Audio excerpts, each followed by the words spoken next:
পার্বত্য জেলা বান্দরবানের আলীকদম উপজেলায় 11 অক্টোবর সকাল 6টা থেকে বিকাল 5টা পর্যন্ত আলীকদম উপজেলার 1 নম্বর সদর ইউনিয়নের আমতলী এলাকায় ত্রিশরণ বৌদ্ধবিহার প্রাঙ্গণে আমতলী ত্রিশরণ বৌদ্ধবিহারের সকল দায়ক দায়িকাবৃন্দের উদ্যোগে বৌদ্ধ ধর্মাবলম্বীদের চতুর্থ দানোত্তম শুভ কঠিন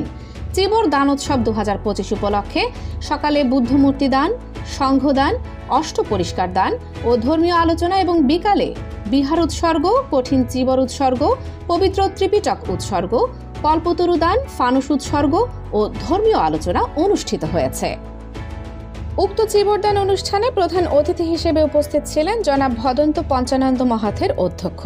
রোয়াংছড়ি কেন্দ্রীয় জেতবন বৌদ্ধবিহার ও সভাপতি পার্বত্য ভিক্ষু পরিষদ বান্দরবান। বিশেষ অতিথি হিসেবে উপস্থিত ছিলেন ভদন্ত আজ্ঞাশ্রী মহাথের অধ্যক্ষ, পাগলাছড়া সার্বজনীন বৌদ্ধবিহার, সভাপতি ত্রিরত্ন ভিক্ষু অ্যাসোসিয়েশন, বাংলাদেশ ও পরিচালক অনুরুদ্ধ বৌদ্ধ শিশু সদন, ভদন্ত উইচারা মহাথের অধ্যক্ষ, মং পাই খই হেডম্যান পাড়া বৌদ্ধবিহার ও সভাপতি, আলীকদম ভিক্ষু পরিষদ, ভদন্ত সাইন্দা শ্রী ভিক্ষু অধ্যক্ষ, তাইমং ছড়া পাড়া বৌদ্ধবিহার, ভবন্ত বুদ্ধ জ্যোতি ভিক্ষু আবাসিক প্রধান ত্রিরত্ন বৌদ্ধবিহার, রাঙামাটি। এছাড়া আরও অন্যান্য পূজনীয় ভিক্ষুগণ সহ বৌদ্ধ সম্প্রদায়ের 3 শতাধিক লোকজন উপস্থিত ছিলেন।